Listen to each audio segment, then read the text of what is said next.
Hi everyone, Paul Akers, host of the American Innovator. You know, the innovative spirit is alive and well, and everywhere I travel around the world, I bring back ideas and creativity to share with my audience to continuously improve and change the way we live.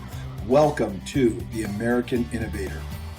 Well, hello everyone, and welcome back to the American Innovator. This week, we're going to have a lot of fun because I've got my good friend Glebe from Germany. No, he's not really from Germany. He's from Colorado, but he's a German guy. And Greg and I are like brothers from another mother. We think an awful lot alike about everything. He's a cabinet maker. I'm a cabinet maker. He's a craftsman. I'm a craftsman. We're both lean maniacs. My family's from Colorado.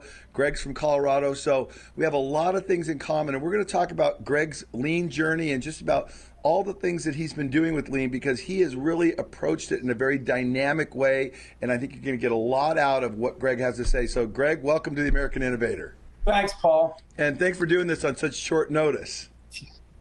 That's how I operate. Yeah, but you're a dynamic guy and you're a funny guy. And so you were saying Glebe is a German name, and where does it? What are the roots again? Yeah, well, they're German. That's pretty much a family thing. We came down to two things. It's either the land on which a parish is built, or it's a weapon. So we're going to go a blunt instrument. It sounds cooler, kinetic. And you're a mountain bike rider, and we're going to do some mountain bike rider. It's my second or third religion, and then aviation. We share that as well, Paul. The only difference is that I have to fly things that don't require a license. Yeah, because that's too much discipline for me. That's okay. And you're a very disciplined guy, and Greg is a very smart guy. So this is going to be a lot of fun, Greg. I'm really looking forward to it. So let's talk about, first of all, your business. Let's get them up to speed on what you do, because it's fascinating business. Well, Xylem Design, the short version is I was trained as a woodworker and got into the gallery business for a brief time in my early to mid-20s and made some easels for the gallery. And the easels started outselling the art. So I got back into manufacturing. And in the recent 5 years, honestly, we've really just started, in my opinion, to really blossom. We've got into specialty displays with an emphasis on pedestals and showcases and derivatives thereof. So we're working on that, and it's really exciting. And so you're making displays and pedestals for people in New York to Scottsdale, Arizona, just everywhere, right? Yeah, our customer bandwidth absolutely covers all the major corporations. If you go to our website, Pedestal Source actually is the pretty one. Right. You'd see everybody, you name it, Maybelline, IBM, Victoria's Secret. We've done a lot of work for a lot of major companies, on down to grandma knitting at home. So it's the full bandwidth of artists, but the bulk of our pedestal business and display business is for people doing trade shows and art collectors. Okay. And these are very bright, successful people, so we need to treat them very efficiently. They don't have a lot of time to waste. Right. I like it. And, you know, one of the things I want to say to the listeners, just so you know, Greg is also a very, very successful inventor in that he's brought us two products now that we're going to develop and bring to market, a drill index and a safety device for cutting on a miter box saw, which personally are two of my favorite products of all time. Now, this is from a guy who has 600 products. Greg's two products I just rave about when I speak in front of people.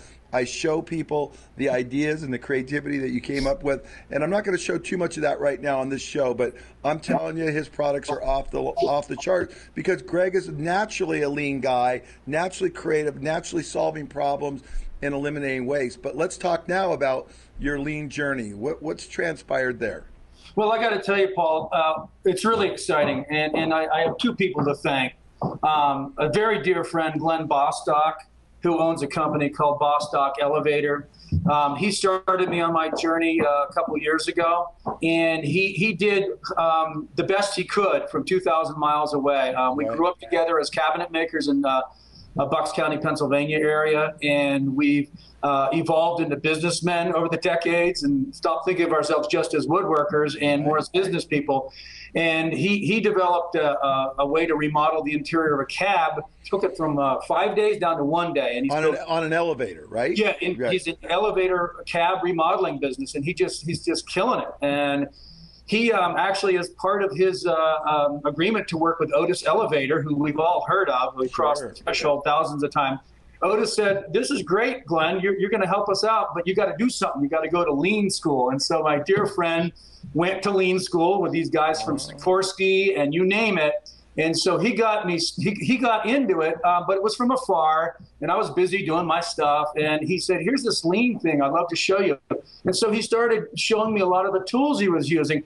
And that was really great, but I felt just like you did. I felt like I was pushing a train. Right. It had really, my wire had not been tripped.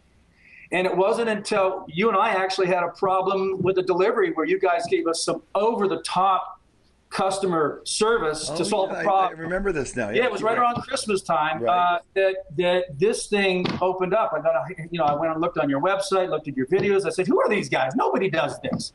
And you comped us something, you took care of us, much the way we do. We just hadn't really verbalized it. And I very rarely run into that level of service. And so it was a real, I said, who are these guys? And I went to your website and really just jumped into your videos. I remember your morning meeting one really had an impact on me. And then I got involved in the book, of course, the first version. I can't think of it right now. 2 Second Lean. Yeah, right. 2 seconds. Right. And so that's I think that was the name of it. I can't remember, but whatever. Yeah, it'll come back. Hey, wait, Greg. So I think if I recall the situation, because I had forgot that situation until you brought it up just now. Wasn't there a snowstorm or something, and we missed a delivery to you, or? Yeah, it wasn't even your fault. And again, I'm not interested in fault. We're really like that, like the devil. But it was a logistical thing, and there was communication problems between. It was UPS, I think, trying to do a delivery to Denver. Addresses got changed. But the point is, we were up against the wall on a project in Denver. It was a field project, which we don't do very often, and they never make money. Right. So anyhow, we were dealing with that. But your gals, and I think it was Sandy, was one of them, and two of your gals were working on this feverishly to try to get us what we needed, and we figured it out. But the point is, you guys took care of us. And that stuck in my mind. And, the same thing. Our idea is you just do what's right. You just take care of your customers. And everything else takes care of itself. It's the only option. Right. Once you're clear on that, Paul, there's no other. Everything else is easy once you're clear on your values.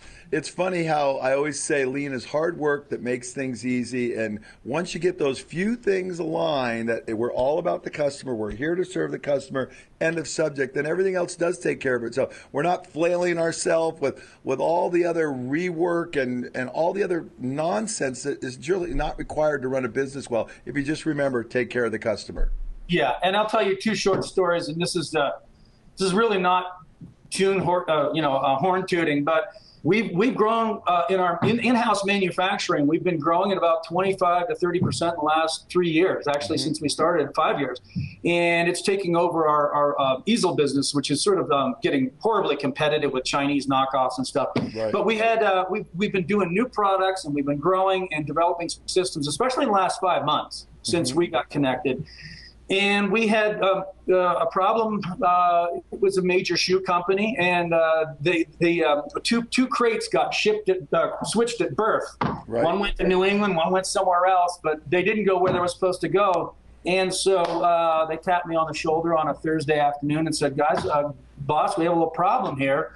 They need 6 white pedestals in Michigan. And so there was no question as to what to do. People jumped on the phones. Started shopping for air freight, you name it, talked to FedEx, trucking companies. I decided very quickly what to do was, make the pedestals. So we had a SWAT team on the floor that pumped out a half a dozen pedestals. I threw them on in my car, and I flew them there and installed them with the customer. I can guarantee you, we didn't make any money on it, but it's just a matter of it's our problem if we drop the ball. And whatever we can do to take care of our customer, we do it, and it's not fun, but I assure you, by the time they got back, they had done a video on how to make sure that those crates didn't get switched at birth ever again, and so 4 new systems were put up. I love it, and the process is improved. So when you take responsibility for things, you have the opportunity to improve, and most people don't understand when you say it's my fault. Then only at that moment do you have the opportunity to improve. And most people miss that. And so I love, Greg, the way you do business, because you're passionate, you take responsibility, you're just like in your face, hey, it's my gig, I'm going to do it. There aren't a lot. I'm going to tell you, Greg. There aren't a lot of business people that think this way. I mean, it's very unusual. So for me to interview you is very important because I think you typify what good business looks like. That doesn't mean everything's perfect, and it doesn't mean that you don't have issues. But I think by and large, you're moving the ball down the field, and you're making progress. Well, it's good to hear, and there's no question. I've brought some people in here. I've got a college student here that's a business major. She's helping me get my my information in a line or in a pile, as they say. And so it's about moving that down the field and getting the help that you need and supporting each other as a team, right, and working with our vendors and treating them with courtesy and respect. They're part of our team, and a lot of businesses.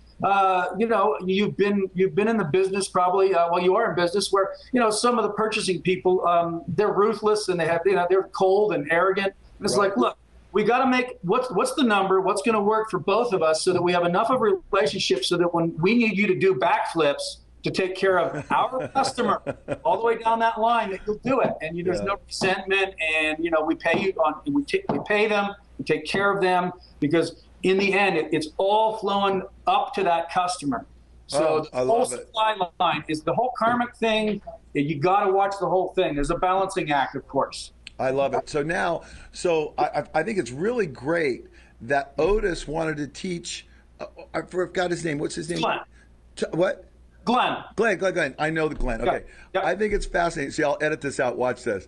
I think it's fascinating that Otis wanted to teach Glenn lean. I think that is so much a part of the lean culture that we want to help our vendors and our suppliers learn this better way of doing business. So you started with Glenn, and then how long ago did you read 2 Second Lean? How long have you been doing this? Right around Christmas. I think it was right after Christmas, right around Christmas, maybe early January. I think that was it. So it's been 5 months. Yeah, 5-6 months. And so let's talk about some of the progress. What have you done in those 5 and 6 months that are notable? How have you changed the look and feel of your company on what you're doing? What's notable about these last 5 months? Okay, this is the exciting part, I'll have to say. And I got to say, and again, I'm not sucking up to all your listeners. A lot of them, probably all of them, have the book. If they don't by now, I don't know how you didn't get a copy. You guys got to go online, look at Paul's site.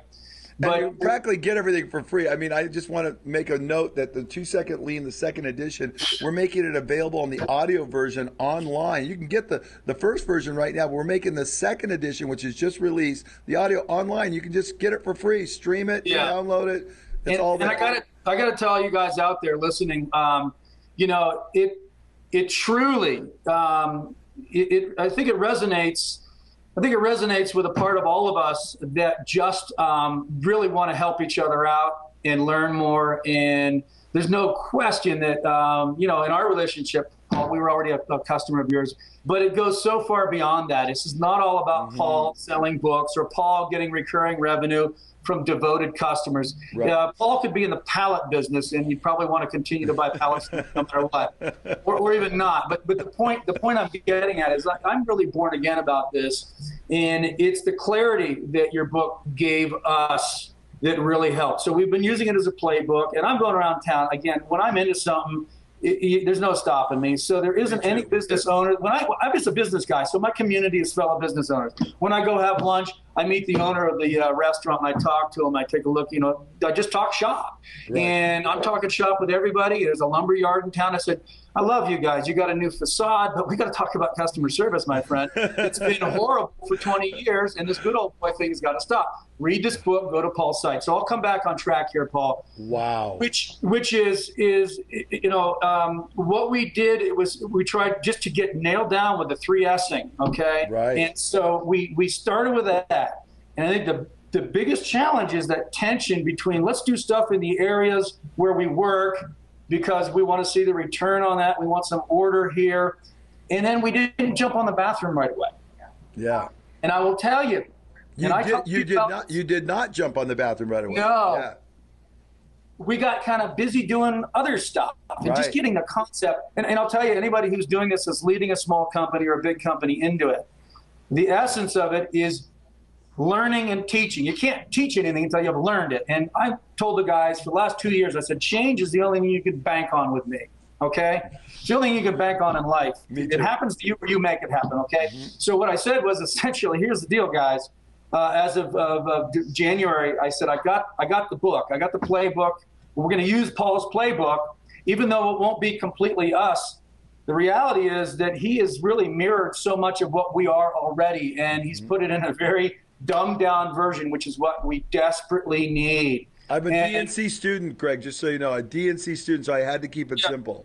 Amen on that, brother. Right. So the deal is that we were able, and I said it, it's total transparency. I'm learning this stuff as you guys are learning. I take it home and I read it and I read it and I read it. But at our daily, we started having the daily meetings. We had a lean lunch is what we call it. Okay. And so we have a lot of students coming in and the hours are wacky. So the lunch was the best time for us to meet. So we began that right out of the gate. And we actually, a lot of these, there was a lot of time, a lot of catch up. So some of these meetings were every bit of an hour or more. So I knew I had to do this. So we started the discipline of the meeting at lunch, and we're still evolving. It's still evolving what we touch on. We solve problems together. I'll go in a road in a second. But the essence of it is you got to have a meeting. Absolutely over communicate with each other, because all the problems come from confusion and lack of communication. That's over communicate. I like that. So I want to hear what. Oh, okay. Keep going. I'm going to go back to over communicate. Make a note of that. Yeah, that's good. I forget now, which is awesome. So the key is healthy organizations over communicate and they check their ego at the door, and that's been a big thing for me. Humility. Yeah, that's a whole new chapter in the book right there. Over communicate and check your ego at the door. I love those concepts, Greg. Great job. So that's about humility, and humility sometimes needs to be learned for some people, or I'm not a naturally humble kind of guy, but the bottom line is you want to give credit where it's due and don't take credit where it's not, right? So anyhow, the meetings are critical, and start with that bathroom, and I'll send you a cleaned up tight. Why first of all, your bathroom videos are off the charts, way better than mine. I love them. Your guys totally took it and made fun of the whole thing, but you produced a great bathroom. Why start with the bathroom? Why was that important? Oh, it's so profoundly obvious once you get into it. And I got to tell you, I had a lot of anxiety about this. I got 20 some odd guys using one bathroom downstairs, and it's basically, a men's urinal for pragmatic description. Okay, and guys are pigs, and so I remodeled the bathroom. And when it was shut down, I said they were using my bathroom upstairs in my office. So every one of these guys was parading past me, and I said it better be clean in there as they're coming and going in my bathroom. And I said, okay. So the deal is we cleaned up the bathroom, and I introduced it, and I got a porta potty, and I put it outside, and I put a picture of a Cro-Magnon Neanderthal. It was a Cro-Magnon man. And I said, here's the deal, guys. We have a new bathroom, and I got to tell you, Paul, I let the bathroom sit for a week without putting the toilet in. Yeah. And it was a beautiful, white, clean, immaculate bathroom. We put a lot of notes around there, but I let it sit there for a week, and he keep popping, what's going on in here? And I said, we're working on it, boys. Go outside. And I wanted to make sure that the porta potty was pretty dirty. I said, could you deliver me a dirty porta potty so that they really appreciate indoor plumbing? And this was during the winter. Greg, you have taken this to a whole nother level. And if the listeners are not getting some out of this, I don't know what to say. Yeah. This is fantastic, Greg. I didn't even know any of this story. Go ahead. Well, anyhow, the shortest version is that I came up with an agreement. I said, guys, I am absolutely drop dead serious about the direction we're going, and I love all of you, but there's going to be behavioral changes here that I'm forcing upon myself, and I will not ask you to do anything that I am not doing. And the one thing I'm changing right now is I will be cleaning up after myself every time we use the bathroom. Wow. And every time the guys use it, they spray down the rim, they spray the floor, they wipe it off. Every time. I got a signature sheet there with a list of agreements. And I said, do not sign this unless you are absolutely committed to following our agreement on courtesy, respect, kindness by cleaning the bathroom up. And that bathroom, Paul, has been immaculate every day. Isn't that wonderful? Very few exceptions. So it blew my mind that anyone could change guys' behavior. And that's the one thing. You blew my mind with all the things you did, the porta potty, the signature, agreeing to the things. I didn't do any of those things, and those are fantastic. Well, it's the boat. What was you're burning the boats. Yeah. So that's where we're going with this, and we're bringing it to the next level, moving into the kitchen, moving out on the floor. So we've got a lot of great habits going, Paul. But the bathroom is where it starts. Because if you can't- everybody sees it all the time. Everybody's there. Right, and the essence of the bathroom, it's very symbolic because the essence of the bathroom is courtesy and respect. You've got to leave it better than you found it. If you can possibly do that, if you can get to that level where you can't improve an immaculate white bathroom, then you're rocking it. And the other thing is that these guys understand that this thinking will then translate into other spaces and other disciplines and behaviors. Right. It's a job, though. It's a job to get this internalized. Sure, and it takes time, and it's not easy, but at the end of the day, you've made such great progress in 4 or 5 months. Now, I hope you've enjoyed this week's American Innovator with Greg. He's an awesome guy with a lot of passion and a lot of insight and a very successful business. Join me next week for part 2 with Greg Glebe on the American Innovator. Remember, life's an adventure. Be a part of the solution. Go out, learn, improve, change, think outside the box. We can change the way the world thinks. Be an innovator.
I really got to stop getting myself in these situations. That's a leopard, and that's an elephant.